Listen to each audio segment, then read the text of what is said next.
मोहम्मद साहब सब तो वड्डा सवाल यही है कि यूनीफॉर्म सिविल कोड है कि अगर तुसी यूनीफॉर्म सिविल कोड लियाउने हो ਇਹਦਾ ਮਤਲਬ ਹੈ ਤੁਸੀਂ ਕਮਿਊਨਿਟੀਜ਼ ਨੂੰ ਆਪਣੇ ਮੁਤਾਬਕ ਜੀਣ ਦਾ ਜਿਹੜਾ ਹੈਗਾ ਉਹਨਾਂ ਦਾ ਹੱਕ ਉਹ ਤੋਂ ਤੁਸੀਂ ਉਹਨਾਂ ਨੂੰ ਦੂਰ ਕਰ ਰਹੇ ਹੋ। ਅਗਰ ਉਹ ਆਉਂਦਾ ਹੈ ਤਾਂ ਡੈਫੀਨਿਟਲੀ ਜਿੰਨੀਆਂ ਵੀ ਕਮਿਊਨਿਟੀਜ਼ ਰਹਿੰਦੀਆਂ ਇੰਡੀਆ ਦੇ ਵਿੱਚ ਅਗਰ ਉਹ ਆਪਣੇ ਮੁਤਾਬਕ ਜੀਣਾ ਚਾਹੁੰਦੀਆਂ ਉਹਨਾਂ ਦਾ ਉਹ ਹੱਕ ਜਿਹੜਾ ਹੈਗਾ ਉਹਦੀ ਤਲਾਫੀ ਹੋਏਗੀ, ਉਹ ਖੋਲਿਆ ਜਾਏਗਾ।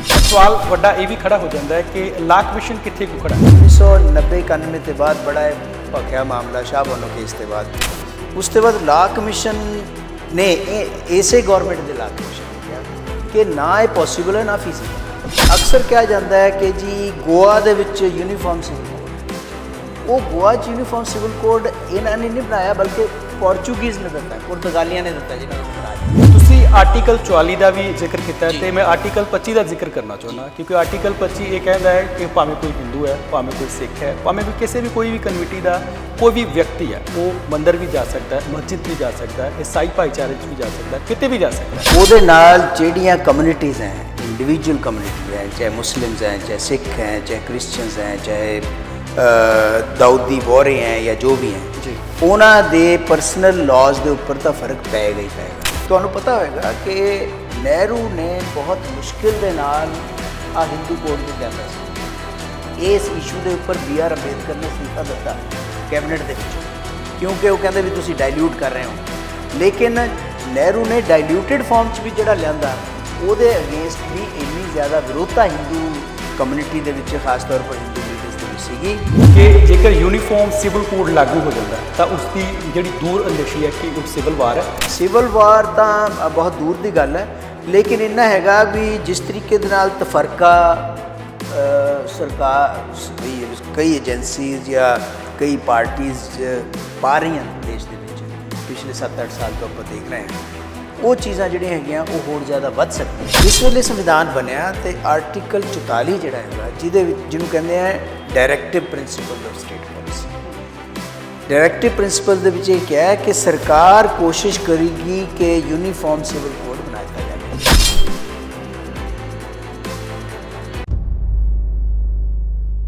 ਸਤਿ ਸ਼੍ਰੀ ਅਕਾਲ, ਮੈਂ ਚਰਨਜੀਤ ਸਿੰਘ ਚੰਨੀ ਗਲੋਬਲ ਮੰਚ ਤੇ ਤੁਹਾਡਾ ਸਵਾਗਤ ਕਰਦਾ।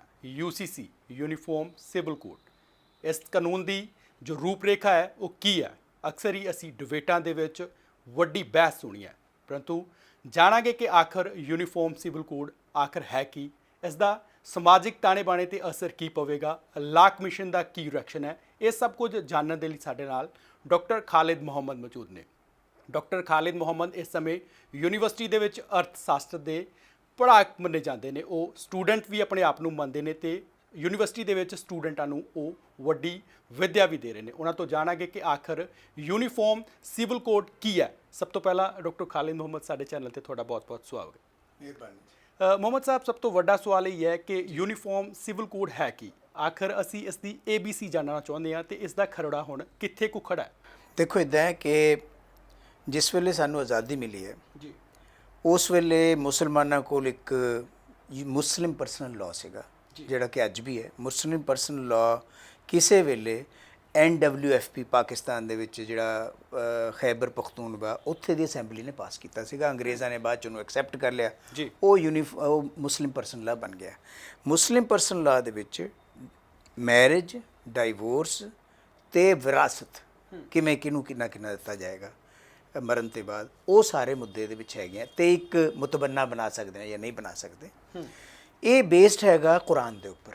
ਜੀ ਕੁਰਾਨ ਨੂੰ ਮੁਸਲਮਾਨ ਨਹੀਂ ਛੱਡ ਸਕਦਾ ਕਿਉਂਕਿ ਉਹ ਬੇਸਿਕ ਹੈ, ਉਹਦੇ ਮੁਤਾਬਕ ਉਹਨੇ ਆਪਣੀ ਲਾਈਫ ਜੀਣੀ ਹੈ। ਜੀ ਜਿਹੜਾ यूनिफॉर्म सिविल कोड ਹੈ ਜਿਸ ਵੇਲੇ ਸੰਵਿਧਾਨ ਬਣਿਆ ਤੇ ਆਰਟੀਕਲ 44 ਜਿਹੜਾ ਹੈਗਾ ਜਿਹਦੇ ਵਿੱਚ ਜਿਹਨੂੰ ਕਹਿੰਦੇ ਆ directive principal of state policy. Directive principal ਦੇ ਵਿੱਚ ਇਹ ਕਿਹਾ ਹੈ ਕਿ ਸਰਕਾਰ ਕੋਸ਼ਿਸ਼ ਕਰੇਗੀ ਕਿ यूनिफॉर्म सिविल कोड ਬਣਾਇਆ ਜਾਵੇ ਆਉਣ ਵਾਲੇ ਦਿਨਾਂ ਦੇ ਵਿੱਚ। ਉਹਦਾ ਕੋਈ ਇਹ ਨਹੀਂ ਹੈ ਕਿ ਇਸ ਤਰ੍ਹਾਂ ਦਾ ਹੋਏਗਾ, ਕਦੋਂ ਬਣੇਗਾ। ਡਾਇਰੈਕਟਿਵ ਪ੍ਰਿੰਸੀਪਲ ਦੇ ਵਿੱਚ ਕਈ ਚੀਜ਼ਾਂ ਦਿੱਤੀਆਂ ਹੋਈਆਂ, ਸਰਕਾਰ ਇਹ ਕਰੇਗੀ, ਉਹਨਾਂ ਵਿੱਚੋਂ ਇੱਕ ਇਹ ਵੀ ਹੈਗਾ। ਇੱਕ ਲੰਬੇ ਸਮੇਂ ਤੋਂ ਇਹ ਬਹਿਸ ਚੱਲ ਰਹੀ ਹੈ ਭਾਰਤ ਦੇ ਵਿੱਚ ਕਿ यूनिफॉर्म सिविल कोड ਹੋਣਾ ਚਾਹੀਦਾ ਜਾਂ ਹਰ ਕਮਿਊਨਿਟੀ ਦਾ ਆਪਣਾ ਪਰਸਨਲ ਲਾਅ ਹੋਣਾ ਚਾਹੀਦਾ। ਇਹਦੇ ਵਿੱਚ ਮੁਸਲਮਾਨਾਂ ਨੇ ਹਮੇਸ਼ਾ ਇਹ ਕਿਹਾ ਕਿ ਸਾਡਾ ਆਪਣਾ ਇੱਕ ਕਾਨੂੰਨ ਹੈ, ਅਸੀਂ ਉਹਦੇ ਮੁਤਾਬਕ ਚੱਲਣਾ, ਉਹ ਸ਼ਰੀਅਤ ਦੇ ਮੁਤਾਬਕ ਹੈ। ਲੇਕਿਨ ਜਿਹੜੇ ਕਾਂਗਰਸ ਹੈ ਜਾਂ ਦੂਸਰੀਆਂ ਪੋਲੀਟੀਕਲ ਪਾਰਟੀਆਂ ਹੈ, ਕਈ ਲਿਬਰਲ ਪੋਲੀਟੀਕਲ ਪਾਰਟੀਆਂ, ਉਹ ਕਹਿੰਦੇ ਠੀਕ ਹੈ, ਹਰ ਕਮਿਊਨਿਟੀ ਨੂੰ ਆਪਣੇ ਮੁਤਾਬਕ ਚੱਲਣ ਦਾ ਅਧਿਕਾਰ ਹੈ, ਜਿਵੇਂ ਕਿ ਆਰਟੀਕਲ 25 ਗੱਲ ਕਹਿੰਦਾ ਜੀ, ਰਿਲੀਜੀਅਸ ਫਰੀਡਮਸ ਦਿੰਦਾ। ਜਿਹੜਾ ਸਾਡਾ ਸੰਵਿਧਾਨ ਹੈ ਉਹ ਤੁਹਾਨੂੰ ਦੋ ਚੀਜ਼ਾਂ ਕਹਿੰਦਾ। ਨੰਬਰ 1, ਸਟੇਟ ਦਾ ਕੋਈ ਰਿਲੀਜਨ ਨਹੀਂ ਹੋਏਗਾ। ਨੰਬਰ 2, ਹਰ ਵਿਅਕਤੀ ਨੂੰ ਆਪਣੇ ਧਰਮ ਦੇ ਮੁਤਾਬਕ ਜੀਣ ਦਾ ਅਧਿਕਾਰ ਹੋਏਗਾ ਜੀ। ਤਾਂ ਬੀਜੇਪੀ ਸ਼ੁਰੂ ਤੋਂ ਹੀ ਇਹ ਗੱਲ ਕਹਿੰਦੀ ਹੈ, ਪਹਿਲਾਂ ਜਨਸੰਘ, ਉਸ ਤੋਂ ਬਾਅਦ ਬੀਜੇਪੀ, ਕਿ ਇੱਕ ਯੂਨੀਫਾਰਮ ਸਿਵਲ ਕੋਡ ਹੋਣਾ ਚਾਹੀਦਾ, ਜਿਹਦਾ ਮਤਲਬ ਮੁਸਲਿਮ ਪਰਸਨਲ ਲਾ ਨਹੀਂ ਹੋਏਗਾ। ਹਾਲਾਂਕਿ ਕ੍ਰਿਸਚੀਅਨਸ ਦਾ ਵੀ ਪਰਸਨਲ ਲਾ ਹੈਗਾ ਔਰ ਹੋਰ ਕਈ ਕਮਿਊਨਿਟੀਜ਼ ਦਾ ਪਰਸਨਲ ਲਾ ਹੈਗਾ। ਉਹ ਸਾਰੇ ਪਰਸਨਲ ਲਾਜ਼ ਨੂੰ ਔਰ ਜਿਸ ਵੇਲੇ ਦੇਸ਼ ਆਜ਼ਾਦ ਹੋਇਆ ਉਸ ਤੋਂ ਬਾਅਦ ਹਿੰਦੂ ਕੋਡ ਬਿੱਲ ਆਇਆ, ਹਿੰਦੂ ਮੈਰਿਜ ਐਕਟ ਆਇਆ। ਹਿੰਦੂ ਕੋਡ ਬਿੱਲ ਦੇ ਅੰਡਰ ਹੀ ਹਿੰਦੂ ਮੈਰਿਜ ਐਕਟ ਹੈ, ਜਿਹਦੇ ਵਿੱਚ ਉਹਨਾਂ 'ਚ ਕਿਸ ਤਰ੍ਹਾਂ ਪ੍ਰੋਪਰਟੀਜ਼ ਦਾ ਡਿਸਟ੍ਰੀਬਿਊਸ਼ਨ ਹੋਏਗੀ, ਲਾਰਜਰ ਹਿੰਦੂ ਫੈਮਿਲੀ ਕੀ ਹੋਏਗੀ, ਜੁਆਇੰਟ ਹਿੰਦੂ ਫੈਮਿਲੀ ਕੀ ਹੋਏਗੀ, ਉਹਦੇ ਵਿੱਚ ਕੀ ਅਧਿਕਾਰ ਹੋਣਗੇ, ਕਿਉਂਕਿ ਉੱਥੇ ਵਿਮਨ ਦਾ ਕੋਈ ਅਧਿਕਾਰ ਥਾ ਹੀ ਨਹੀਂ। ਜਦ ਕਿ ਮੁਸਲਿਮ ਪਰਸਨਲ ਲਾ ਦੇ ਵਿੱਚ ਅਧਿਕਾਰ ਵਿਮਨ ਦਾ ਹੈ ਆਲਰੇਡੀ, ਜਿਹੜਾ ਕਿ ਕੁਰਾਨ ਦੇ ਮੁਤਾਬਕ ਹੈ। ਤਾਂ ਬੀਜੇਪੀ ਸ਼ੁਰੂ ਤੋਂ ਹੀ ਇਹ ਕਰ ਰਹੀ ਹੈ ਕਿ ਜਿਸ ਵੇਲੇ ਸਾਡੇ ਕੋਲ ਪਾਵਰ ਆਏਗੀ ਅਸੀਂ ਯੂਨੀਫਾਰਮ ਸਿਵਲ ਕੋਡ ਲਿਆਉਣ ਦੀ ਕੋਸ਼ਿਸ਼ ਕਰਾਂਗੇ। ਪਰ ਸਵਾਲ ਵੱਡਾ ਇਹ ਵੀ ਖੜਾ ਹੋ ਜਾਂਦਾ ਹੈ ਕਿ ਲਾ ਕਮਿਸ਼ਨ ਕਿੱਥੇ ਕੁ ਖੜਾ? ਲਾ ਕਮਿਸ਼ਨ ਨੇ ਪਹਿਲਾਂ ਇਜਾਜ਼ਤ ਨਹੀਂ ਦਿੱਤੀ ਤੇ ਹੁਣ ਕਿੱਥੇ ਖੜਾ? ਪਹਿਲਾਂ ਇੱਕ ਵਾਰ ਕੋਸ਼ਿਸ਼ ਕੀਤੀ 1990-91 ਤੋਂ ਬਾਅਦ, ਬੜਾ ਭਖਿਆ ਮਾਮਲਾ ਸ਼ਾਹਬਾਨੋ ਕੇਸ ਤੋਂ ਬਾਅਦ। ਉਸ ਤੋਂ ਬਾਅਦ ਲਾ ਕਮਿਸ਼ਨ ਨੇ ਇਸੇ ਗਵਰਨਮੈਂਟ ਦੇ ਲਾ ਕਮਿਸ਼ਨ ਨੇ ਕਿਹਾ ਕਿ ਨਾ ਇਹ ਪੋਸੀਬਲ ਹੈ ਨਾ ਫੀਜ਼ੀਬਲ ਹੈ ਜੀ, ਇਹ ਪ੍ਰੈਕਟੀਕਲ ਨਹੀਂ ਹੈ, ਕਿਉਂਕਿ ਸਾਰੀਆਂ ਕਮਿਊਨਿਟੀਜ਼ ਨੂੰ, ਸਾਰੇ ਰਿਲੀਜਨਸ ਨੂੰ, ਸਾਰੀਆਂ ਕਾਸਟਾਂ ਨੂੰ, ਸਾਰੇ ਟਰਾਈਬਲਸ ਨੂੰ ਇੱਕੋ ਲਾਅ ਦੇ ਨਾਲ ਤੁਸੀਂ ਨਹੀਂ ਚਲਾ ਸਕਦੇ। ਫੋਰ ਐਗਜ਼ਾਮਪਲ ਅਕਸਰ ਕਿਹਾ ਜਾਂਦਾ ਹੈ ਕਿ ਜੀ ਗੋਆ ਦੇ ਵਿੱਚ ਯੂਨੀਫਾਰਮ ਸਿਵਲ ਕੋਡ ਹੈ ਜੀ। ਉਹ ਗੋਆ 'ਚ ਯੂਨੀਫਾਰਮ ਸਿਵਲ ਕੋਡ ਇਹਨਾਂ ਨੇ ਨਹੀਂ ਬਣਾਇਆ, ਬਲਕਿ ਪੋਰਚੁਗੀਜ਼ ਨੇ ਦਿੱਤਾ, ਪੁਰਤਗਾਲੀਆਂ ਨੇ ਦਿੱਤਾ, ਜਿਹਨਾਂ ਦਾ ਉੱਥੇ ਰਾਜ था। ਹੁਣ ਉਹਦੇ ਵਿੱਚ ਇਹ ਹੈਗਾ ਕਿ ਅਗਰ ਇੱਕ ਵਾਈਫ ਦੇ ਬੱਚਾ ਨਹੀਂ ਹੁੰਦਾ ਤੁਹਾਨੂੰ ਦੂਸਰਾ ਵਿਆਹ ਕਰਾਉਣ ਦੀ ਇਜਾਜ਼ਤ ਹੈ। ਕਿਆ ਯੂਨੀਫਾਰਮ ਸਿਵਲ ਕੋਡ ਦੇ ਵਿੱਚ ਇਹ ਆਏਗਾ? ਇਸੇ ਤਰੀਕੇ ਦੇ ਨਾਲ ਕਈ ਚੀਜ਼ਾਂ ਐਸੀਆਂ ਹੈਗੀਆਂ ਜਿਹੜੀਆਂ ਕਿ ਅਦਰਵਾਈਜ਼ ਐਕਸੈਪਟੇਬਲ ਨਹੀਂ ਹੋਣਗੀਆਂ, ਲੇਕਿਨ ਉੱਥੇ ਐਕਸੈਪਟੇਬਲ ਹੈ। ਹੁਣ ਦੂਸਰੀ ਗੱਲ ਹੈਗੀ ਹੈ ਕਿ ਉੱਤਰਾਖੰਡ ਦੇ ਵਿੱਚ ਕਿਹਾ ਗਿਆ ਜੀ ਕਿ ਉੱਤਰਾਖੰਡ 'ਚ ਉਹਨਾਂ ਨੇ ਖਰੜਾ ਬਣਾਇਆ ਜੀ। ਉਹ ਖਰੜਾ ਕੀ ਹੈ ਹਜੇ ਸਾਨੂੰ ਨਹੀਂ ਪਤਾ। ਜਿਸ ਵੇਲੇ ਹੁਣ ਗਵਰਨਮੈਂਟ ਨੇ ਕਿਹਾ ਕਿ ਨਹੀਂ ਜੀ, ਪ੍ਰਧਾਨ ਮੰਤਰੀ ਮੋਦੀ ਨੇ ਕਿਹਾ ਜੀ ਕਿ ਸਾਰੇ ਇੱਕੋ ਕਾਨੂੰਨ ਦੇ ਮੁਤਾਬਕ ਨਹੀਂ ਚੱਲਣੇ ਚਾਹੀਦੇ, ਇੱਕੋ ਕਾਨੂੰਨ ਦੇ ਮੁਤਾਬਕ, ਔਰ ਅਲੱਗ-ਅਲੱਗ ਫੈਮਿਲੀ ਦਾ ਉਹਨਾਂ ਨੇ ਹਵਾਲਾ ਦਿੱਤਾ। ਲੇਕਿਨ ਜਿਸ ਵੇਲੇ ਇਹਨਾਂ ਨੇ ਕਿਹਾ ਕਿ ਜੀ ਅਸੀਂ ਯੂਨੀਫਾਰਮ ਸਿਵਲ ਕੋਡ ਬਣਾਉਣਾ ਹੈ ਜੀ, ਤਾਂ ਇਹਨਾਂ ਨੇ ਮੰਗੀਆਂ ਅਰਜ਼ੀਆਂ ਕਿ ਜੀ ਤੁਸੀਂ ਤੁਹਾਡੇ ਕੀ ਕਹਿਣਾ ਚਾਹੁੰਦੇ ਹੋ। ਲੱਖਾਂ ਦੀ ਤਾਦਾਦ ਦੇ ਵਿੱਚ ਡਿਫਰੈਂਟ ਸੁਜੈਸ਼ਨਸ ਆ ਗਈਆਂ। ਉਹਨਾਂ ਸਾਰਿਆਂ ਨੂੰ ਇਨਕੋਰਪੋਰੇਟ ਕਰਨਾ, ਇੱਕ ਧਾਗੇ 'ਚ ਪਰੋਣਾ ਨੈਕਸਟ ਟੂ ਇੰਪੋਸੀਬਲ ਹੈ। ਇਸ ਕਰਕੇ ਇਹ ਇੱਕ ਪੋਲੀਟੀਕਲ ਮਸਲਾ ਜ਼ਿਆਦਾ ਹੈਗਾ, ਕੋਈ ਇਹ ਨਹੀਂ ਹੈ ਕਿ ਇਹਦੇ ਨਾਲ ਕੋਈ ਬਹੁਤ ਜ਼ਿਆਦਾ ਫਾਇਦਾ ਹੋ ਜਾਏਗਾ, ਕਿਉਂਕਿ ਸਮਾਜ ਆਲਰੇਡੀ ਠੀਕ ਚੱਲ ਰਿਹਾ। ਜਾਂ ਤਾਂ ਸਮਾਜ ਦੇ ਵਿੱਚ ਕੋਈ ਬਹੁਤ ਜ਼ਿਆਦਾ ਪ੍ਰੋਬਲਮਸ ਹੋਣ ਪਰਸਨਲ ਲਾਜ਼ ਦੀ ਵਜ੍ਹਾ ਕਰਕੇ ਤਾਂ ਹੈ, ਅਦਰਵਾਈਜ਼ ਅਗਰ ਚੱਲਦੇ ਤਾਣੇ ਬਾਣੇ ਨੂੰ ਤੁਸੀਂ ਹੋਰ ਜ਼ਿਆਦਾ ਉਲਝਾਉਣਾ ਚਾਹੁੰਦੇ ਹੋ ਤਾਂ ਉਲਝਾਉਣਾ ਇਹ ਹੋਊਗਾ ਕਿ ਯੂਨੀਫਾਰਮ ਸਿਵਲ ਕੋਡ ਲਿਆਉਣ ਦੀ ਕੋਸ਼ਿਸ਼ ਕਰੋ। ਨੂੰ ਦੋ ਚੀਜ਼ਾਂ, ਇੱਕ ਹੋਰ ਚੀਜ਼ ਹੈ, ਇੱਕ ਯੂਨੀਫਾਰਮ ਸਿਵਲ ਕੋਡ ਹੈ, ਇੱਕ ਕਾਮਨ ਸਿਵਲ ਲਾਅ ਹੈ ਜੀ। ਕਾਮਨ ਸਿਵਲ ਲਾਅ ਹੁੰਦਾ ਹੈ ਕਿ ਜਿਹੜਾ ਕਿ ਸਾਰਿਆਂ ਨੂੰ ਐਕਸੈਪਟੇਬਲ ਹੈ। ਯੂਨੀਫਾਰਮ ਸਿਵਲ ਕੋਡ ਹੈ ਕਿ ਜੀ ਇੱਕ ਕਾਨੂੰਨ ਹੈ, ਤੁਹਾਨੂੰ ਉਹਦੇ ਮੁਤਾਬਕ ਚੱਲਣਾ ਪਏਗਾ, ਉਹ ਅਸੀਂ ਬਣਾਵਾਂਗੇ ਇਸ ਕਰਕੇ ਕਿਉਂਕਿ ਸਾਡੇ ਕੋਲ ਮੈਜੋਰਟੀ ਹੈ, ਪਾਰਲੀਮੈਂਟ ਦੇ ਵਿੱਚ ਅਸੀਂ ਪਾਸ ਕਰਵਾ ਸਕਦੇ ਹਾਂ। ਇਸ ਵੇਲੇ ਜਿਹੜੀ ਸਿਚੁਏਸ਼ਨ ਹੈਗੀ ਹੈ ਜਿਹਦੀ ਵਜ੍ਹਾ ਕਰਕੇ ਇਹ ਸਾਰਾ ਹੈ, ਉਹ ਹੈ ਕਿ ਸਰਕਾਰ ਇਹ ਚਾਹੁੰਦੀ ਹੈ ਕਿ 2024 ਦੇ ਇਲੈਕਸ਼ਨ ਤੋਂ ਪਹਿਲਾਂ ਕਿਸੇ ਤਰੀਕੇ ਦੇ ਨਾਲ, ਕਿਉਂਕਿ 3 ਮੇਜਰ ਮੁੱਦੇ ਸੀਗੇ ਇਸ ਪੋਲੀਟੀਕਲ ਪਾਰਟੀ ਦੇ, ਇੱਕ ਥਾ ਅਯੋਧਿਆ ਦਾ ਮੁੱਦਾ ਜੀ, ਇੱਕ ਥਾ ਆਰਟੀਕਲ 370 ਨੂੰ ਖਤਮ ਕਰਨਾ, ਇੱਕ ਹੈਗਾ ਯੂਨੀਫਾਰਮ ਸਿਵਲ ਕੋਡ। ਉਹ ਕਹਿੰਦੇ ਇੱਕ ਚੀਜ਼ ਰਹਿ ਗਈ, ਅਸੀਂ ਇਹ ਵੀ ਕਰਕੇ ਇਹ ਦੱਸ ਦੇਣਾ ਕਿ ਦੇਖੋ ਅਸੀਂ ਜੋ ਕੁਝ ਚਾਹੁੰਦੇ ਸੀਗੇ ਪਿਛਲੇ 50 ਸਾਲ ਤੋਂ, ਜਿਸ ਕੰਮ ਵਾਸਤੇ ਅਸੀਂ ਲੱਗੇ ਹੋਏ ਸੀ, ਅਸੀਂ ਪੂਰਾ ਕਰਤਾ। ਅਦਰਵਾਈਜ਼ ਪ੍ਰੈਕਟੀਕਲੀ ਸੋਚਿਆ ਜਾਵੇ ਤਾਂ ਇੰਨੀਆਂ ਭਿੰਨਤਾਵਾਂ ਇੰਨੀਆਂ ਜ਼ਬਰਦਸਤ ਹੈ। ਈਵਨ ਕੱਲ੍ਹ ਵੀ ਪ੍ਰਾਈਮ ਮਿਨਿਸਟਰ ਨੇ ਕਿਹਾ G20 ਦੇ ਵਾਸਤੇ ਕਿ ਸਾਡੇ ਨਾਲੋਂ ਜ਼ਿਆਦਾ ਡਾਈਵਰਸਿਟੀ ਜਾਂ ਭਿੰਨਤਾਵਾਂ ਕਿਤੇ ਨਹੀਂ ਹੋਣਗੀਆਂ। ਉਹਨਾਂ ਸਾਰੀਆਂ ਭਿੰਨਤਾਵਾਂ ਨੂੰ ਇੱਕ ਕਾਨੂੰਨ ਦੇ ਵਿੱਚ ਪਰੋਣਾ ਬਹੁਤ ਹੀ ਮੁਸ਼ਕਿਲ ਹੈ, ਬਲਕਿ ਨੈਕਸਟ ਇੰਪੋਸੀਬਲ ਹੈ। ਪਰ ਸਵਾਲ ਫਿਰ ਇਹ ਵੀ ਖੜਾ ਹੋ ਜਾਂਦਾ, ਤੁਸੀਂ ਕਹਿ ਰਹੇ ਹੋ ਕਿ ਜਿਹੜਾ ਉੱਤਰਾਖੰਡ ਦੇ ਵਿੱਚ ਖਰੜਾ ਤਿਆਰ ਹੋਇਆ ਉਹ ਅਜੇ ਕਿਸੇ ਨੂੰ ਪਤਾ ਨਹੀਂ। ਜਿਹੜਾ ਗੋਆ ਦਾ ਸੀ ਉਹ ਤੁਸੀਂ ਕਹਿ ਰਹੇ ਹੋ ਕਿ ਜਿਹੜੇ ਪੁਰਤਗਾਲੀ ਸੀ ਉਹਨਾਂ ਦਾ ਰਾਜ ਸੀ, ਉਹਨਾਂ ਦੇ ਵੱਲੋਂ ਇਹ ਸਭ ਕੁਝ ਦਿੱਤਾ ਗਿਆ। ਕੀ ਅਸੀਂ ਇਸ ਨੂੰ ਇੱਕ ਤਾਗੇ 'ਚ ਪਰੋ ਕੇ ਵੇਖ ਸਕਦੇ ਹਾਂ? ਤੇ ਨਾਲ ਹੀ ਮੇਰਾ ਇਹ ਵੀ ਸਵਾਲ ਹੈ ਕਿ ਇਸ ਦਾ ਜਿਹੜਾ ਅਸਰ ਹੋਵੇਗਾ HUF ਉਹਦੇ ਤੇ ਵੀ ਹੋਵੇਗਾ ਜਾਂ ਨਹੀਂ ਹੋਵੇਗਾ? ਇਹਦਾ ਅਸਰ ਹਰ ਵਿਅਕਤੀ ਤੇ ਹੋਏਗਾ, ਕਿਉਂਕਿ ਮੈਰਿਜ, ਡਾਈਵੋਰਸ ਤੇ ਪ੍ਰਾਪਰਟੀ ਦਾ ਮਸਲਾ ਹਰ ਇੱਕ ਬੰਦੇ ਨੂੰ ਆਉਂਦਾ ਕਿਸੇ ਨਾ ਕਿਸੇ ਲੈਵਲ ਤੇ, ਲਾਈਫ ਦੇ ਵਿੱਚ ਕਦੇ ਨਾ ਕਦੇ ਆਉਂਦਾ। ਕਿਆ ਹਿੰਦੂ ਅਨਡਿਵਾਈਡਡ ਫੈਮਿਲੀ ਦੇ ਵਿੱਚ ਜੋ ਇਸ ਵੇਲੇ ਵਿਮਨ ਦੇ ਰਾਈਟਸ ਹੈਗੇ ਆ, ਜਾਂ ਹਿੰਦੂ ਅਨਡਿਵਾਈਡਡ ਫੈਮਿਲੀ ਜਿਹੜੀ ਹੈਗੀ ਹੈ, ਔਰ ਉਹਦੇ ਵਿੱਚ ਜਿਸ ਤਰੀਕੇ ਦੇ ਨਾਲ ਐਗਜ਼ੈਂਪਸ਼ਨਸ ਹੈਗੀਆਂ, ਕਿਆ ਉਹ ਸਾਰੀਆਂ ਐਗਜ਼ੈਂਪਸ਼ਨਸ ਯੂਨੀਫਾਰਮ ਸਿਵਲ ਕੋਡ 'ਚ ਹੋਣਗੀਆਂ? ਡੈਫੀਨੇਟਲੀ ਸਿਰਫ ਮਾਈਨੋਰਿਟੀਜ਼ ਨੂੰ ਨਹੀਂ, ਜਾਂ ਜਿਨ੍ਹਾਂ ਦੇ ਪਰਸਨਲ ਲਾਜ਼ ਆ ਉਹਨਾਂ ਨੂੰ ਨਹੀਂ ਫਰਕ ਪੈਣਾ, ਬਲਕਿ ਮੈਜੋਰਿਟੀ ਨੂੰ ਵੀ ਇਸ ਚੀਜ਼ ਦਾ ਫਰਕ ਪਏਗਾ।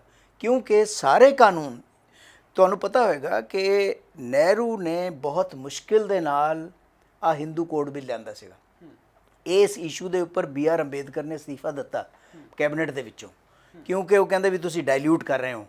ਲੇਕਿਨ ਨਹਿਰੂ ਨੇ ਡਾਇਲਿਊਟਿਡ ਫਾਰਮ 'ਚ ਵੀ ਜਿਹੜਾ ਲਿਆਂਦਾ, ਉਹਦੇ ਅਗੇਂਸਟ ਵੀ ਇੰਨੀ ਜ਼ਿਆਦਾ ਵਿਰੋਧਤਾ ਹਿੰਦੂ ਕਮਿਊਨਿਟੀ ਦੇ ਵਿੱਚ, ਖਾਸ ਤੌਰ ਪਰ ਹਿੰਦੂ ਲੀਡਰਸ ਦੇ ਵਿੱਚ ਸੀਗੀ ਕਿ ਜਿਹਦਾ ਕੋਈ ਹਿਸਾਬ ਨਹੀਂ। ਹੁਣ ਜਿਹੜਾ ਹੈਗਾ, ਅਗਰ ਤੁਸੀਂ ਸੋਚੋ ਕਿ ਉਹ ਸਾਰੀਆਂ ਚੀਜ਼ਾਂ ਨੂੰ ਆਪਾਂ ਨਫੀ ਕਰਕੇ ਨਵਾਂ ਬਿਲਕੁਲ ਕਾਨੂੰਨ ਲਿਆਵਾਂਗੇ ਔਰ ਜਿਹੜਾ ਸਾਰਿਆਂ ਨੂੰ ਐਕਸੈਪਟੇਬਲ ਹੋਏਗਾ, ਮੇਰਾ ਖਿਆਲ ਦੇ ਵਿੱਚ ਇਹ ਚੀਜ਼ ਪੋਸੀਬਲ ਨਹੀਂ ਹੋਗੀ। ਮੈਂ ਤੁਹਾਨੂੰ ਐਗਜ਼ਾਮਪਲ ਦਿੰਦਾ ਕਿ ਟਰਾਈਬਲ ਜਿਹੜੇ ਹੈਗੇ ਆ, ਉਹਦੇ ਵਿੱਚ 2 ਸ਼ਾਦੀਆਂ ਆਮ ਹੈ ਔਰ ਐਕਸੈਪਟੇਬਲ ਫੈਕਟ ਹੈ।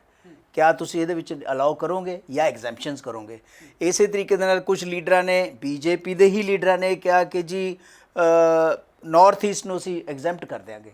ਤਾਂ ਅਗਰ ਐਗਜ਼ੈਂਪਸ਼ਨਾਂ ਹੋਣ ਲੱਗ ਗਈਆਂ ਤਾਂ ਫਿਰ ਤਾਂ ਯੂਨੀਫਾਰਮ ਸਿਵਲ ਕੋਡ ਰਿਹਾ ਹੀ ਨਹੀਂ।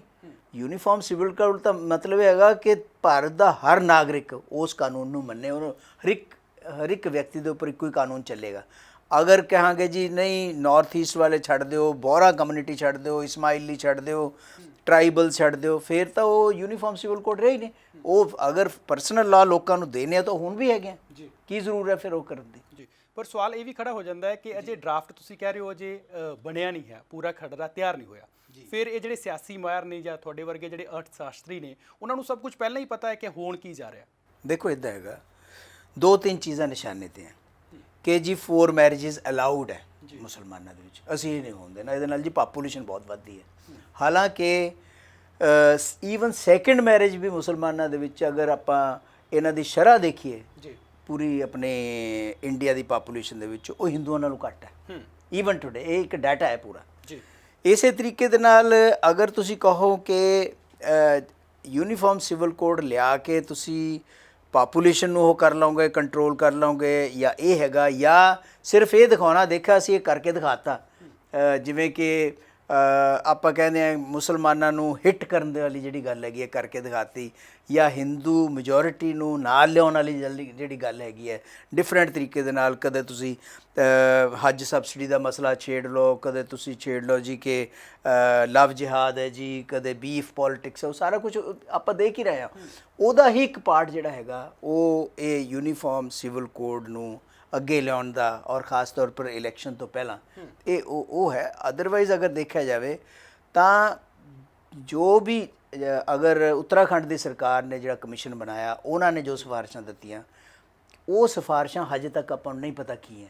ਲੋਕ ਡਿਸਕਸ਼ਨ ਕਰ ਰਹੇ ਆ, ਡਿਸਕਸ਼ਨ ਹੋਣੀ ਵੀ ਚਾਹੀਦੀ ਹੈ, ਆਪਾਂ ਵੀ ਡਿਸਕਸ਼ਨ ਕਰ ਰਹੇ ਹਾਂ, ਲੇਕਿਨ ਐਗਜ਼ੈਕਟ ਸਰਕਾਰ ਕਿਸ ਤਰ੍ਹਾਂ ਦਾ ਖਰੜਾ ਲਿਆਉਣਾ ਚਾਹੁੰਦੀ ਹੈ ਉਹ ਹਜੇ ਕਿਸੇ ਨੂੰ ਨਹੀਂ ਪਤਾ ਹੈ। ਲੋਕ ਇਸੇ ਕਰਕੇ ਕਹਿੰਦੇ ਆ ਕੁਝ ਵਿਸ਼ੇਸ਼ज्ञ ਕਿ ਜੇ ਜਦ ਤੱਕ ਸਾਨੂੰ ਇਹ ਨਹੀਂ ਪਤਾ ਕਿ ਮੈਰਿਜ ਦੇ ਉੱਪਰ ਕੀ ਸਟਾਂਸ ਹੋਏਗਾ, ਡਾਈਵੋਰਸ ਦੇ ਉੱਪਰ ਕੀ ਹੋਏਗਾ, ਪ੍ਰੋਪਰਟੀ ਦੇ ਉੱਪਰ ਕੀ ਹੋਏਗਾ, ਜਦ ਤੱਕ ਉਹ ਐਗਜ਼ੈਕਟਲੀ ਸਾਡੇ ਸਾਹਮਣੇ ਨਹੀਂ ਆਉਂਦਾ ਔਰ ਫਿਰ ਉਹਦੇ ਉੱਪਰ ਵਾਈਡਰ ਡਿਸਕਸ਼ਨ ਹੋਵੇ, ਉਸ ਤੋਂ ਬਾਅਦ ਹੀ ਤੁਸੀਂ ਕਿਸੇ ਨਤੀਜੇ ਤੇ ਪਹੁੰਚ ਸਕਦੇ ਹੋ ਜਾਂ ਤੁਸੀਂ ਆਪਣਾ ਓਪੀਨੀਅਨ ਦੇ ਸਕਦੇ ਹੋ। ਇਸ ਵੇਲੇ ਸਿਰਫ ਹਵਾ 'ਚ ਗੱਲਾਂ ਹੈਗੀਆਂ। ਯੂਨੀਫਾਰਮ ਸਿਵਲ ਕੋਡ ਦੀ ਗੱਲ ਹੈ, ਉਹਦੀ ਰੂਪ ਰੇਖਾ ਕੋਈ ਹੋਏਗੀ ਉਹ ਨਾ ਸਰਕਾਰ ਨੂੰ ਪਤਾ ਹੈ, ਕਿਉਂਕਿ ਸਰਕਾਰ ਨੇ ਹੁਣੀ ਕਮਿਸ਼ਨ ਨੂੰ ਕਿਹਾ ਕਿ ਤੁਸੀਂ ਸਿਫਾਰਿਸ਼ਾਂ ਮੰਗੋ, ਲੱਖਾਂ ਆ ਗਈਆਂ, ਹੁਣ ਪਤਾ ਨਹੀਂ ਉਹਦੇ ਵਿੱਚੋਂ ਕਿੰਨੀਆਂ ਰਿਪੀਟਡ ਹੈ, ਕਿੰਨੇ ਐਕਸੈਪਟੇਬਲ ਹੈ, ਕਿੰਨੀਆਂ ਨਹੀਂ ਹੈ। ਉਹ ਪ੍ਰੋਸੈਸ ਕਦੋਂ ਖਤਮ ਹੋਏਗਾ, ਕਦੋਂ ਸ਼ੁਰੂ ਹੋਏਗਾ, ਕੁਝ ਨਹੀਂ ਪਤਾ। ਤੁਸੀਂ ਆਰਟੀਕਲ 44 ਦਾ ਵੀ ਜ਼ਿਕਰ ਕੀਤਾ ਤੇ ਮੈਂ ਆਰਟੀਕਲ 25 ਦਾ ਜ਼ਿਕਰ ਕਰਨਾ ਚਾਹੁੰਦਾ, ਕਿਉਂਕਿ ਆਰਟੀਕਲ 25 ਇਹ ਕਹਿੰਦਾ ਹੈ ਕਿ ਭਾਵੇਂ ਕੋਈ ਹਿੰਦੂ ਹੈ, ਭਾਵੇਂ ਕੋਈ ਸਿੱਖ ਹੈ, ਭਾਵੇਂ ਵੀ ਕਿਸੇ ਵੀ ਕੋਈ ਵੀ ਕਮਿਊਨਿਟੀ ਦਾ ਕੋਈ ਵੀ ਵਿਅਕਤੀ ਹੈ, ਉਹ ਮੰਦਿਰ ਵੀ ਜਾ ਸਕਦਾ ਹੈ, ਮਸਜਿਦ ਵੀ ਜਾ ਸਕਦਾ ਹੈ, ਈਸਾਈ ਭਾਈਚਾਰੇ 'ਚ ਵੀ ਜਾ ਸਕਦਾ ਹੈ, ਕਿਤੇ ਵੀ ਜਾ ਸਕਦਾ ਹੈ। ਪਰ ਜੇ ਇਹ ਆਰਟੀਕਲ ਲਾਗੂ ਹੋ ਜਾਂਦਾ ਹੈ, ਉਸ ਤੋਂ ਬਾਅਦ ਕੀ ਆਰਟੀਕਲ 25 ਤੇ ਆਰਟੀਕਲ 44 ਦੀ ਵੀ ਰੂਪਰੇਖਾ ਇਸ ਦੇ ਵਿੱਚ ਮੌਜੂਦ ਰਹੇਗੀ? ਦੇਖੋ ਇੱਦਾਂ ਹੈ ਕਿ ਅਗਰ ਯੂਨੀਫਾਰਮ ਸਿਵਲ ਕੋਡ ਆਉਂਦਾ ਹੈ, ਉਹਦੇ ਨਾਲ ਜਿਹੜੀਆਂ ਕਮਿਊਨਿਟੀਜ਼ ਹੈ, ਇੰਡੀਵਿਜੂਅਲ ਕਮਿਊਨਿਟੀਜ਼ ਹੈ, ਚਾਹੇ ਮੁਸਲਿਮਸ ਹੈ, ਚਾਹੇ ਸਿੱਖ ਹੈ, ਚਾਹੇ ਕ੍ਰਿਸਚਨਸ ਹੈ, ਚਾਹੇ ਦਾਊਦੀ ਵੋਰੇ ਹੈ ਜਾਂ ਜੋ ਵੀ ਹੈ, ਉਹਨਾਂ ਦੇ ਪਰਸਨਲ ਲਾਜ਼ ਦੇ ਉੱਪਰ ਤਾਂ ਫਰਕ ਪਏਗਾ ਹੀ ਪਏਗਾ, ਉਹਨਾਂ ਦੀ ਕੰਟਰਡਿਕਸ਼ਨ ਹੋਏਗੀ। ਜਿਸ ਵੇਲੇ ਸੰਵਿਧਾਨ ਇਹ ਗੱਲ ਕਹਿੰਦਾ ਦੋ ਚੀਜ਼ਾਂ, ਨੰਬਰ 1 ਕਿ ਹਰ ਵਿਅਕਤੀ ਨੂੰ ਆਪਣੇ ਧਰਮ ਦੇ ਮੁਤਾਬਕ ਚੱਲਣ ਦਾ ਪੂਰਾ ਅਧਿਕਾਰ ਹੈ, ਨੰਬਰ 2 ਹਰ ਕਮਿਊਨਿਟੀ ਨੂੰ ਆਪਣਾ ਕਲਚਰ, ਆਪਣਾ ਸੱਭਿਆਚਾਰ ਪ੍ਰੋਟੈਕਟ ਕਰਨ ਦਾ, ਲੈਂਗੁਏਜ ਪ੍ਰੋਟੈਕਟ ਕਰਨ ਦਾ ਪੂਰਾ ਅਧਿਕਾਰ ਹੈ, ਔਰ ਉਹਦੇ ਮੁਤਾਬਕ ਉਹ ਆਪਣੇ ਐਜੂਕੇਸ਼ਨ ਇੰਸਟੀਟਿਊਸ਼ਨਸ ਖੋਲ੍ਹ ਸਕਦੇ ਹੈ ਜੀ। ਅਗਰ ਤੁਸੀਂ ਯੂਨੀਫਾਰਮ ਸਿਵਲ ਕੋਡ ਲਿਆਉਂਦੇ ਹੋ, ਇਹਦਾ ਮਤਲਬ ਹੈ ਤੁਸੀਂ ਕਮਿਊਨਿਟੀਜ਼ ਨੂੰ ਆਪਣੇ ਮੁਤਾਬਕ ਜੀਣ ਦਾ ਜਿਹੜਾ ਹੈਗਾ ਉਹਨਾਂ ਦਾ ਹੱਕ, ਉਹ ਤੋਂ ਤੁਸੀਂ ਉਹਨਾਂ ਨੂੰ ਦੂਰ ਕਰ ਰਹੇ ਹੋ ਜਾਂ ਉਹਨਾਂ ਤੋਂ ਖੋਹ ਰਹੇ ਹੋ, ਤਾਂ ਉਹ ਡੈਫੀਨੇਟਲੀ ਸੰਵਿਧਾਨ ਦੀ ਉਲੰਘਣਾ, ਸੰਵਿਧਾਨ ਦੀ ਉਲੰਘਣਾ ਤਾਂ ਹੀ ਹੋਏਗੀ ਨਾ। ਇਸ ਕਰਕੇ ਮੈਨੂੰ ਇੱਦਾਂ ਲੱਗਦਾ ਹੈ ਕਿ ਯੂਨੀਫਾਰਮ ਸਿਵਲ ਕੋਡ ਅਗਰ ਕਿਸੇ ਵੇਲੇ ਵੀ ਆਉਂਦਾ ਹੈ, ਆਈ ਡੋਂਟ ਨੋ ਕਿ ਕਿਸ ਫਾਰਮ ਦੇ ਵਿੱਚ ਆਏਗਾ, ਅਗਰ ਉਹ ਆਉਂਦਾ ਹੈ ਤਾਂ ਡੈਫੀਨੇਟਲੀ ਜਿੰਨੀਆਂ ਵੀ ਕਮਿਊਨਿਟੀਜ਼ ਰਹਿੰਦੀਆਂ ਇੰਡੀਆ ਦੇ ਵਿੱਚ, ਅਗਰ ਉਹ ਆਪਣੇ ਮੁਤਾਬਕ ਜੀਣਾ ਚਾਹੁੰਦੀਆਂ, ਉਹਨਾਂ ਦਾ ਉਹ ਹੱਕ ਜਿਹੜਾ ਹੈਗਾ ਉਹਦੀ ਤਲਾਫੀ ਹੋਏਗੀ, ਉਹ ਖੋਹ ਲਿਆ ਜਾਏਗਾ। ਹੁਣ ਤੁਸੀਂ ਕਿਵੇਂ ਵੇਖਦੇ ਹੋ ਕਿ ਲੋਕਾਂ ਨੂੰ ਨਾਲ ਲੈ ਕੇ ਚੱਲਿਆ ਜਾ ਰਿਹਾ ਹੈ ਜਾਂ ਕਿਤੇ ਨਾ ਕਿਤੇ ਸੱਤਾ ਹਕੂਮਤ ਭਾਰੂ ਹੈ? ਦੇਖੋ, ਲੋਕਾਂ ਨੂੰ ਜਿੱਥੇ ਤੱਕ ਨਾਲ ਗੱਲ ਹੈਗੀ ਹੈ, ਇਸ ਸਰਕਾਰ ਦੀ ਇੱਕ ਕੰਮ ਕਰਨ ਦੀ ਅਜੀਬ ਪ੍ਰਵਿਰਤੀ ਹੈ। ਤੁਸੀਂ ਦੇਖਿਆ ਹੋਊਗਾ ਕਿ ਨੋਟਬੰਦੀ ਕਿਵੇਂ ਹੋਈ ਸੀਗੀ, ਅਚਾਨਕ, ਕਿਸੇ ਨੂੰ ਕੋਈ ਕੰਸਲਟੇਸ਼ਨ ਨਹੀਂ, ਸਟੇਟਾਂ ਨੂੰ ਕੋਈ ਕੰਸਲਟੇਸ਼ਨ ਨਹੀਂ। ਹੁਣ ਪਰਸੋਂ ਚੌਥੇ ਤੁਹਾਨੂੰ ਪਤਾ ਹੈ ਵੀ ਉਹ ਆਪਣੇ ਇਹਨਾਂ ਨੇ IPC CRPC ਵਗੈਰਾ ਦੇ ਬਾਰੇ ਕਾਨੂੰਨ ਲੈ ਕੇ ਆਂਦੇ ਹੈ, ਪੇਸ਼ ਕੀਤੇ ਹੈ, ਕਿਸੇ ਨਾਲ ਕੋਈ ਬਾਹਲੀ ਡਿਸਕਸ਼ਨ ਨਹੀਂ ਕੀਤੀ ਹੈ, ਕਿਉਂਕਿ ਉਹਦੇ ਪਰ ਬੜੇ ਇੰਪੋਰਟੈਂਟ ਇਸ਼ੂਜ਼ हैं ਜਿਹੜੇ ਕਿ ਮੈਂ 2-3 ਜਗ੍ਹਾ ਇਸ ਬਾਰੇ ਡਿਸਕਸ ਕਰ ਚੁੱਕੇ ਹਾਂ। ਇਸੇ ਤਰੀਕੇ ਦੇ ਨਾਲ ਤੁਸੀਂ ਬਿਨਾਂ ਉਹਨਾਂ ਕਮਿਊਨਿਟੀਜ਼ ਨੂੰ ਜਿਨ੍ਹਾਂ ਦੇ ਬਾਰੇ ਤੁਸੀਂ ਕਾਨੂੰਨ ਬਣਾ ਰਹੇ ਹੋ, ਉਹਨਾਂ ਨੂੰ ਜਿਹੜੇ ਸਟੇਕ ਹੋਲਡਰਸ ਹੈ, ਉਹਨਾਂ ਨੂੰ ਤੁਸੀਂ ਅਗਰ ਬਿਨਾਂ ਉਹਨਾਂ ਦੀ ਸਹਿਮਤੀ ਤੇ ਜੀ, ਜਾਂ ਤਾਂ ਤੁਸੀਂ ਉਹਨਾਂ ਤੋਂ ਕਨਵਿੰਸ ਹੋਵੋ ਜਾਂ ਉਹਨਾਂ ਨੂੰ ਕਨਵਿੰਸ ਕਰੋ, ਉਹਨਾਂ ਦੀ ਸਹਿਮਤੀ ਤੇ ਅਗਰ ਤੁਸੀਂ ਕੋਈ ਕਾਨੂੰਨ ਬਣਾਉਂਦੇ ਹੋ ਤਾਂ ਉਹ ਕਾਨੂੰਨ ਲਾਗੂ ਹੋਣ ਦੇ ਵਿੱਚ ਡੈਫੀਨੇਟਲੀ ਪ੍ਰੋਬਲਮਸ ਆਉਣਗੀਆਂ।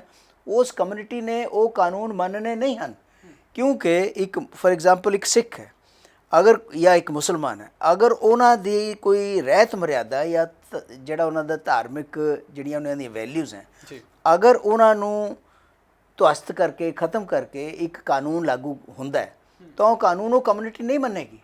ਔਰ ਕਮਿਊਨਿਟੀਜ਼ ਤਾਂ ਐਸੀਆਂ ਜਿਹੜੇ ਕਹਿੰਦੇ ਠੀਕ ਹੈ ਜੀ ਸਾਨੂੰ ਜੇਲ੍ਹ ਭੇਜ ਦਿਓ, ਪਰ ਅਸੀਂ ਇਹ ਤਾਂ ਨਹੀਂ ਕਰ ਸਕਦੇ, ਕਿਉਂਕਿ ਅਸੀਂ ਸਾਡੇ ਵਾਸਤੇ ਸਾਡੀ ਸ਼ਰੀਅਤ, ਸਾਡਾ ਧਾਰਮਿਕ ਗ੍ਰੰਥ ਜ਼ਿਆਦਾ ਇੰਪੋਰਟੈਂਟ ਹੈ ਜੀ।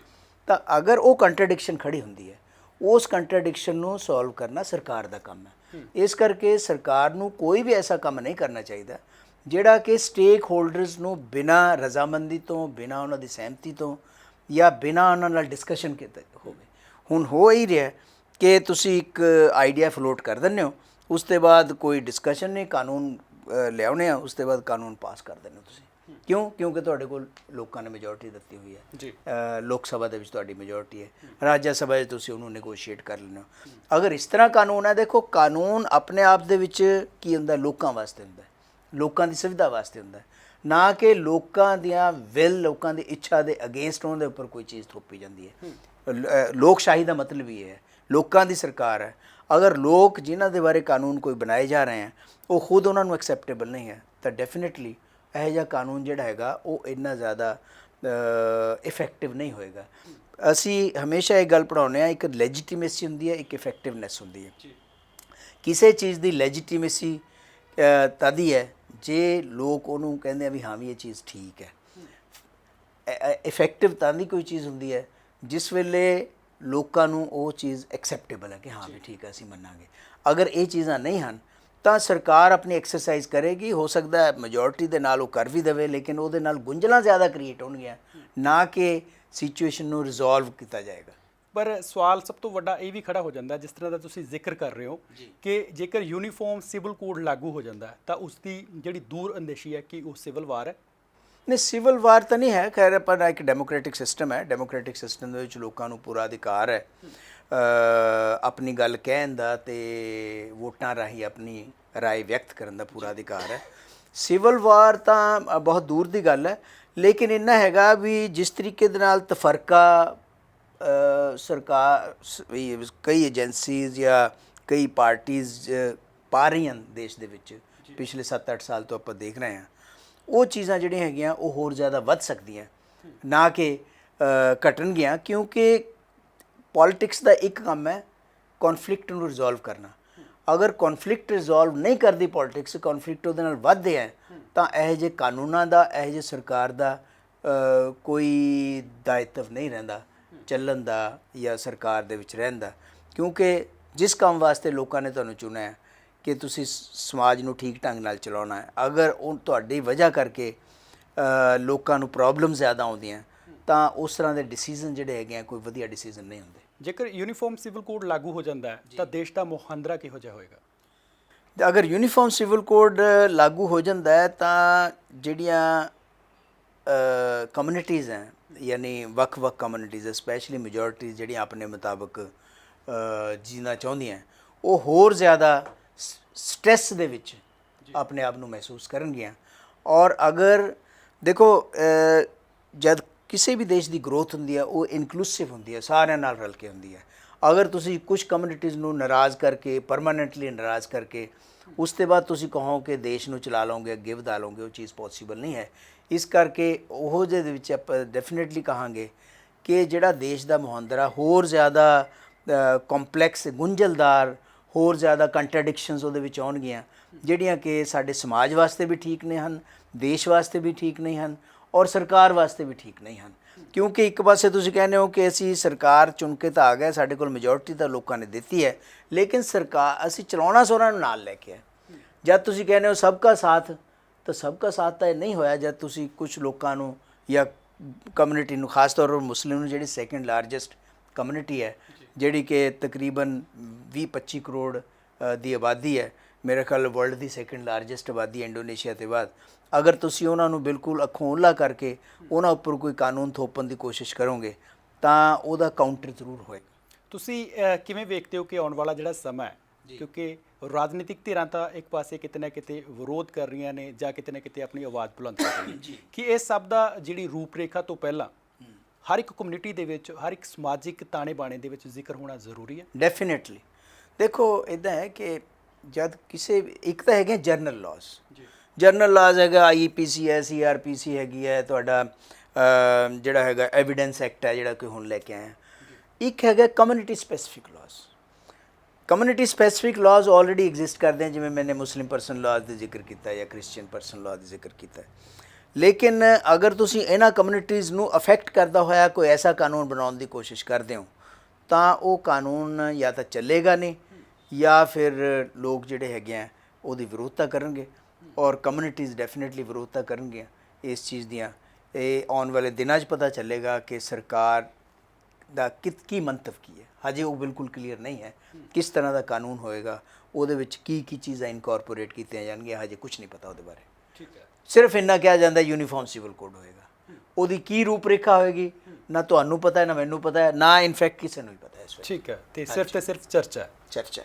ਠੀਕ ਹੈ, ਔਰ ਚਰਚਾ ਹੋਣੀ ਚਾਹੀਦੀ ਹੈ। ਜੀ ਡਾਕਟਰ ਸਾਹਿਬ, ਸਾਡੇ ਨਾਲ ਜੁੜਨ ਦੇ ਲਈ ਬਹੁਤ ਬਹੁਤ ਧੰਨਵਾਦ। ਸੋ ਡਾਕਟਰ ਖਾਲਿਦ ਮੁਹੰਮਦ, ਜਿਨ੍ਹਾਂ ਦੇ ਵੱਲੋਂ UCC ਨੂੰ ਲੈ ਕੇ ਆਪਣਾ ਪੱਖ ਰੱਖਿਆ ਗਿਆ, ਉਹਨਾਂ ਦੇ ਵੱਲੋਂ ਦੱਸਿਆ ਗਿਆ ਕਿ ਤਾਣਾ ਬਾਣਾ ਕਿਸ ਤਰ੍ਹਾਂ ਦਾ ਹੋਵੇਗਾ ਜੇਕਰ ਯੂਨੀਫਾਰਮ ਸਿਵਲ ਕੋਡ ਲਾਗੂ ਹੋ ਜਾਂਦਾ ਤਾਂ ਦੇਸ਼ ਦਾ ਮੁਹਾਂਦਰਾ ਕਿਹੋ ਜਿਹਾ ਹੋਵੇਗਾ, ਰਾਜਨੀਤਿਕ ਧਿਰਾਂ ਦਾ ਪੱਖ ਕੀ ਰਹੇਗਾ, ਸਮਾਜ ਦਾ ਜੋ ਕੁਝ ਵੀ ਹੋਏਗਾ ਉਹ ਕਿਸ ਤਰ੍ਹਾਂ ਦਾ ਰਹੇਗਾ, ਇਹ ਆਉਣ ਵਾਲਾ ਸਮਾਂ ਜ਼ਰੂਰ ਤੈਅ ਕਰੇਗਾ। ਪਰ ਉਹਨਾਂ ਦੇ ਵੱਲੋਂ ਜਿਸ ਤਰ੍ਹਾਂ ਦੱਸਿਆ ਗਿਆ ਹੈ ਕਿ ਕਿਤੇ ਨਾ ਕਿਤੇ ਸਰਕਾਰ ਨੂੰ ਲੋਕਾਂ ਨੂੰ ਨਾਲ ਲੈ ਕੇ ਚੱਲਣਾ ਚਾਹੀਦਾ ਹੈ, ਕਿਉਂਕਿ ਸੱਤਾ ਇੱਕ ਪਾਵਰ ਹੈ, ਪਰੰਤੂ ਉਸ ਤੋਂ ਪਹਿਲਾਂ ਲੋਕ ਨੇ, ਲੋਕਾਂ ਦੇ ਵੱਲੋਂ ਇਹ ਪਾਵਰ ਦਿੱਤੀ ਜਾਂਦੀ ਹੈ ਤੇ ਇਹ ਲੋਕਾਂ ਦੇ ਲਈ ਹੀ ਵਰਤੀ ਜਾਣੀ ਜ਼ਰੂਰੀ ਹੈ। ਪਰੰਤੂ ਜੇ ਲੋਕ ਧਿਰ ਦੇ ਵਿੱਚ ਹੋਵੇ, ਲੋਕ ਪੱਖ ਦੇ ਵਿੱਚ ਹੋਵੇ ਤਾਂ ਲੋਕ ਸਵਾਗਤ ਕਰਦੇ ਨੇ, ਕਿ ਜੇਕਰ ਲੋਕ ਪੱਖ ਦੇ ਵਿੱਚ ਇਹ ਕੁਝ ਨਾ ਹੋਵੇ ਤਾਂ ਕਿਤੇ ਨਾ ਕਿਤੇ ਵਿਰੋਧ ਹੁੰਦਾ। ਤੇ ਆਉਣ ਵਾਲੇ ਸਮੇਂ ਦੇ ਵਿੱਚ UCC ਨੂੰ ਲੈ ਕੇ ਅਜੇ ਖਰੜਾ ਕਿਤੇ ਨਾ ਕਿਤੇ ਅਧੂਰਾ ਹੈ, ਅਜੇ ਬਾਕੀ ਹੈ। ਉਸ 'ਤੇ ਚਰਚਾ ਲਗਾਤਾਰ ਜਾਰੀ ਰਹੇਗੀ, ਰਾਜਨੀਤਿਕ ਧਿਰਾਂ ਦੀ ਵੀ ਚਰਚਾ ਰਹੇਗੀ, ਸੋ ਜਿਹੜੇ ਅਰਥ ਸ਼ਾਸਤਰੀ ਨੇ ਉਹਨਾਂ ਦੇ ਵੀ ਚਰਚਾ ਜਾਰੀ ਰਹੇਗੀ ਤੇ ਆਉਣ ਵਾਲਾ ਸਮਾਂ UCC ਨੂੰ ਲੈ ਕੇ ਕੀ ਕੁਝ ਤੈਅ ਕਰੇਗਾ, ਇਹ ਸਭ ਕੁਝ